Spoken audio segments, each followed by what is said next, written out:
নাক থেকে লেজ আপাদমস্তকি ধবধবে সাদা এই গরুর বিশেষত্ব মূলত মাংসের স্বাদেই। ধবধবে এসব গরুর কদর সবচেয়ে বেশি পুরান ঢাকার মানুষের কাছে। দাম যতই হোক, কোরবানিতে এই গরু তাদের চাই চাই। বংশপরম্পরায় ধবধবে এসব গরু লালন পালন করে আসছেন মুন্সিগঞ্জের মীরকাদিমের অনেক পরিবার, স্থানীয়ভাবে যা পরিচিত ধবল গরু নামে। একসময় কোরবানির ঈদে রাজধানীর বিভিন্ন নামিদামি হাটে বিশেষ এই ধবল গরু চোখে পড়লেও এখন ঢাকায় এই গরু অনেকটা বিলুপ্ত প্রায় বললেই চলে। কালের বিবর্তনে মীরকাদিমের ধবল গরুর চাহিদা এতটাই বেড়েছে যে হাটে তোলার আগে খামারেই বিক্রি হয়ে যায় সব গরু।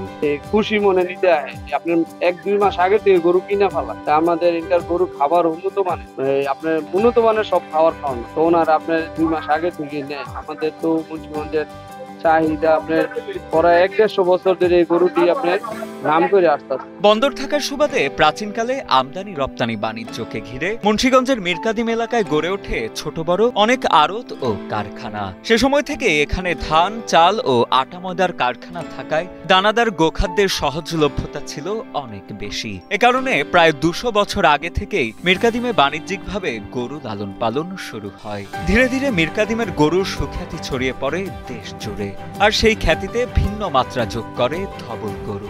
আমরা বিভিন্ন হাত থেকে কালেকশন করি, এই গরুগুলো সবচেয়ে সুন্দর হয়, ভালো হয়, ওগুলো কালেকশন করে আমরা 1 বছর লালন পালন করে থাকি। এই গরুগুলো দেখতে অনেক সুন্দর এবং এই খাদ্য খাওয়াটা অনেক ভালো দেওয়া লাগে। আমাদের এখানে কমলাঘাট নামে একটা জায়গা আছে, ওখানে ডাল ভাঙানো হয়, সেখান থেকে আমরা এই ভুসিটা এনে এই গরুগুলো খাওয়ার কারণে এই গরুগুলো অনেক সুস্বাদু হয়। খামারিরা জানান, বিভিন্ন জেলা থেকে বাছাই করে ধবল গরু কিনে আনেন তারা। এরপর খামারিদের নিজস্ব মিলে ভাঙানো খৈল, বিভিন্ন প্রকার ভুসি, কুড়া, চালের গুঁড়া খাইয়ে পরম মমতায় লালন পালন করা হয় এই গরুগুলোকে। এখানকার গরু মোটা তাজাকরণে ব্যবহার করা হয় না কোনো রকম ঔষধ।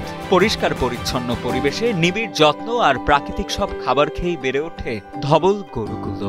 নিবিড় যত্ন আর সুষম খাদ্যাভ্যাসের কারণেই মূলত গরুগুলোর মাংস অন্য সব গরু থেকে বেশি সুস্বাদু হয় বলে জানান মীরকাদিমের খামারিরা। এই গরুগুলা খুব কম পাওয়া যায়, মনে করেন যে 5,000-10,000 গরুর মধ্যে 2-4-5টা গরু এরকম সাদা ডবল গরুগুলো পাওয়া যায়।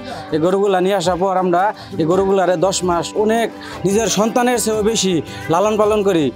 2-3 বার করে গরুগুলা গোসল করার পর শুকনো শরীর ডইলে পরিষ্কার করে রাখি, নিজের গামছা দিয়ে, নিজের কাপড় চোপড় দিয়ে গরুগুলার শরীর যত্ন করে সুন্দর করে রাখি। এই গরুগুলারে আমরা অনেক সুন্দর সুন্দর খাবার খাওয়াই। এই খাবারটা মনে করেন যে এই মীরকাদিমের মধ্যে কোনো গরু এই খাবারটা খাওয়ায় না। ঐতিহ্যবাহী আপনার প্রায় 100 থেকে 150 বছর আগের থেকেই এরকম।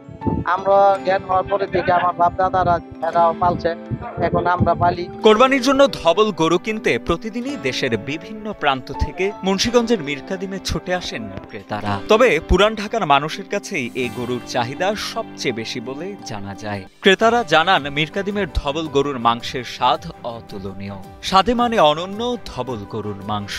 এদিকে মুন্সিগঞ্জ জেলা প্রাণী সম্পদ কর্মকর্তা ডাক্তার নজরুল ইসলাম জানান, ধবল গরু মুন্সিগঞ্জ জেলার ঐতিহ্যের অংশ। আমার বংশধরভাবে এটা পাকিস্তান প্লেটের থেকে আমরা মীরকাদিমের গরুর উপরে আস্থা রাখি। এই কারণে এখানে নেই যে মাংসটা ফ্রেশ হয়, আর দ্বিতীয়ত কথা পালা গরু আর হাটের যে গরুর সাথে এই গরুর সাথে মিলে। মীরকাদিমের ধবল গরু মুন্সিগঞ্জের ঐতিহ্যের অংশ।